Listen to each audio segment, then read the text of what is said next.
So this, in my opinion, is where typology can be at its most useful. You can talk in more general terms without getting extremely precise about the functions. INFJs exist on the introverted intuition and extroverted sensing axis. This is important because it represents the biggest imbalance they have and will be the source of their main and reoccurring problems. You can think of the top function as their main strength and the bottom function as their main weakness, but in reality, it's the imbalance between them that causes the weakness. NI is often associated with gaining insight or seeking truth. That is because it wants to narrow down onto a singular answer, concept, or plan. And once they've got those known concepts, there's a strong tendency to want to stick with them and block out other information. It's not holding on to ideas and insights for the sake of it. They want to do something with it, to create, to build, to use this knowledge to benefit themselves and the people around them. Extroverted sensing, which is an INFJ's weakest or inferior function,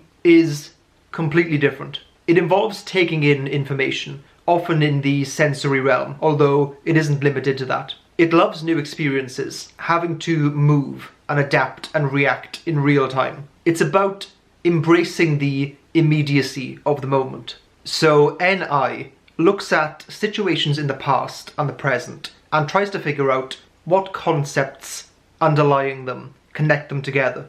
Their aim is then to apply that concept in the future. It's happening over multiple times or multiple tenses. It's not completely grounded in the moment, in the here and now. SE, on the other hand, is dealing with what is happening right here and right now. A type that has NI as the top function versus one that has SE as their top function is like the difference between a long-term strategist guiding a complex war campaign and the warrior on the ground that can change the course of a battle through sheer force and adaptability. Having SE as your weakness means that you can get easily overwhelmed. Having it as your top function means you're more likely to be understimulated. Pros of NI.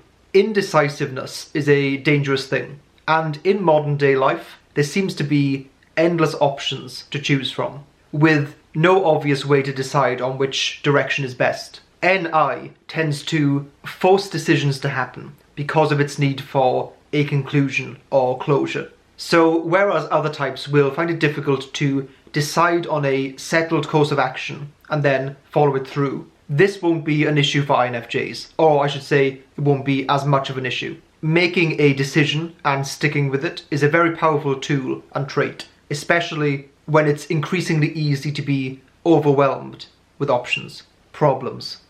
So on the flip side of that, a frequent problem that INFJs will encounter is ignoring new information and being too dogmatic and rigid in their plan or approach, overvaluing the conclusions they've come to, repeating formulas and ideas that have worked in the past. When your main mode of existing is concerned with figuring things out, it's very satisfying when you come to a conclusion.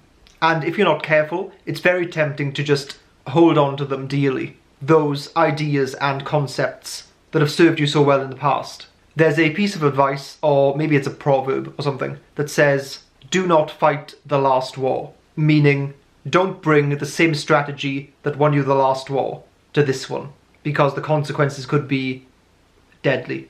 Potential solutions. So, increasing your skill with extroverted sensing as an INFJ, I've said in the past, is actually a bad idea. My philosophy has always been, just accept the fact that you need other people if you ever want to achieve something. Team up with people who both compensate for your weaknesses and also benefit from your strengths.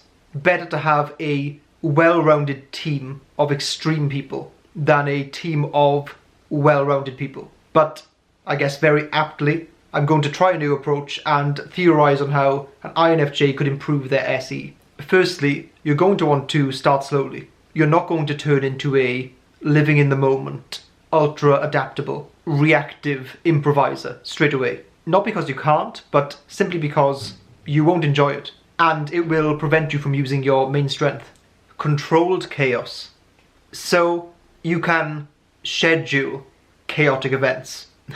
I know that sounds very oxymoronic, but these are events where you have no choice but to react in the moment. This can actually be very straightforward. Let me give you an example.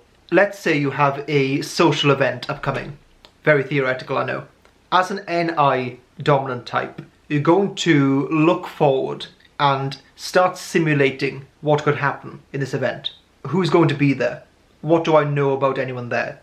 What's their current life situation, so I know the individual context each person is coming from?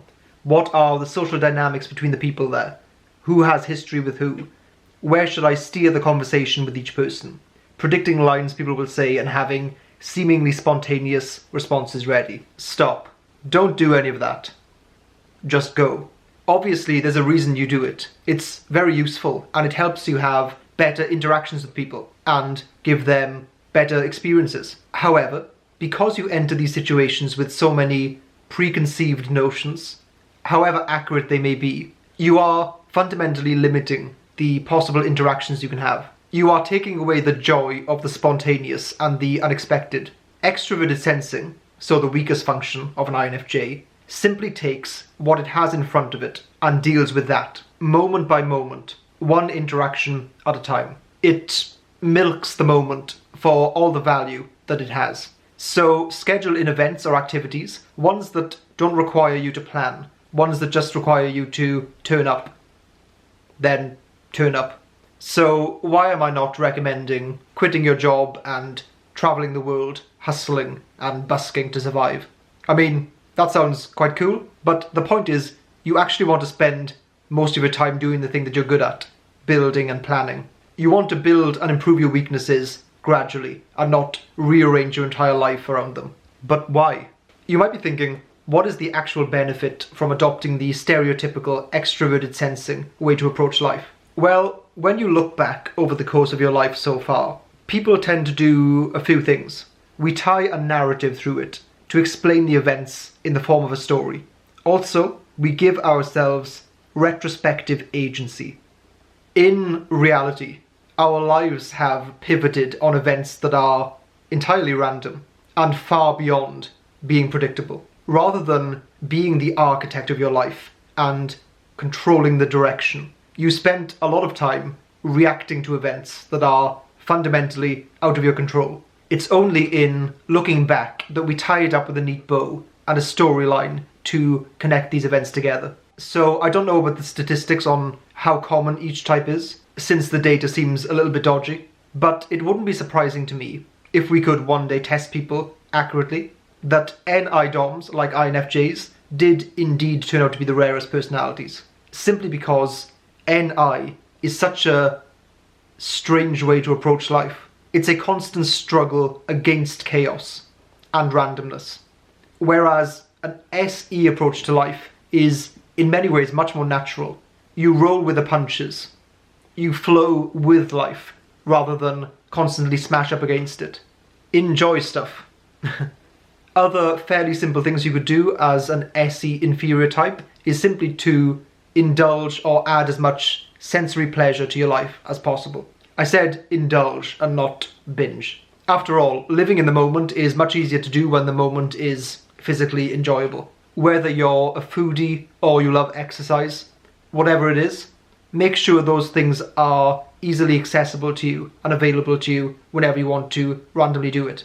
They'll often be a very good source of relief for you. So if you're an INFJ or suspect that you might be and are not sure, you can go onto our channel and click the playlist button, and there should be an INFJ playlist that will just take you through all the videos we've done on that type. Don't you just love advice videos that don't actually give you any advice? Me too. That's why I make them. Feel free to subscribe for more misleading videos though.